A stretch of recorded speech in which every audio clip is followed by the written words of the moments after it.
ইয়া দাল জালালি ওয়াল ইকরাম 111 বার পাঠ করে পানিতে ফু দিয়ে সেই পানি ঘরের মধ্যে ছিটিয়ে দিলে কি হয় জানলে আপনি অবাক হয়ে যাবেন। সম্মানিত প্রিয় ভাই বোনেরা, অনেক সময় আমাদের ঘরের মধ্যে অশান্তি, দুশ্চিন্তা, অজানা ভয় এবং অস্বস্তি অনুভব হয়। কখনো কখনো মনে হয় যেন ঘরের ভিতর শান্তি নেই, সব কাজেই বাধা আসছে। এমন পরিস্থিতিতে আল্লাহ তাআলার স্মরণ এবং তার সুন্দর সুন্দর নামসমূহ পাঠ করা অত্যন্ত উপকারী। আল্লাহ তাআলা নামের মধ্যে রয়েছে রহমত, বরকত এবং শান্তির রহস্য। যেই ঘরের মধ্যে আল্লাহ তাআলা নাম বেশি বেশি পাঠ করা হয়, সেই ঘরের মধ্যে আল্লাহ তাআলা রহমত এবং বরকত নাজিল করেন।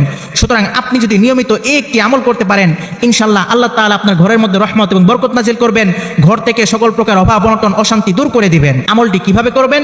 প্রথমে সুন্দর করে ওযু করবেন, এরপর 3 বার দুরূদ শরীফ পাঠ করবেন। দুরূদের মধ্যে সবচেয়ে বেস্ট দুরূদ হচ্ছে দুরূদ ইব্রাহিম, যেটা আমরা নামাজের মধ্যে পড়ি। এই দুরূদটি 3 বার পাঠ করবেন। এরপর 111 বার ইয়া দাল জালালি ওয়াল ইকরাম পাঠ করে একটি পানির গ্লাসে ফু দিবেন। এরপর সেই পানিটা ঘরের চার কোণায় ছিটিয়ে দিবেন। ইনশাআল্লাহ আল্লাহ তাআলা ঘরের মধ্যে বৃষ্টির মতো রহমত এবং বরকত নাজিল করবেন, ঘর থেকে অশান্তি অভাব অনটন দূর করে দিবেন এবং পরিবারের লোকদের মাঝে ভালোবাসা সৃষ্টি করে দিবেন।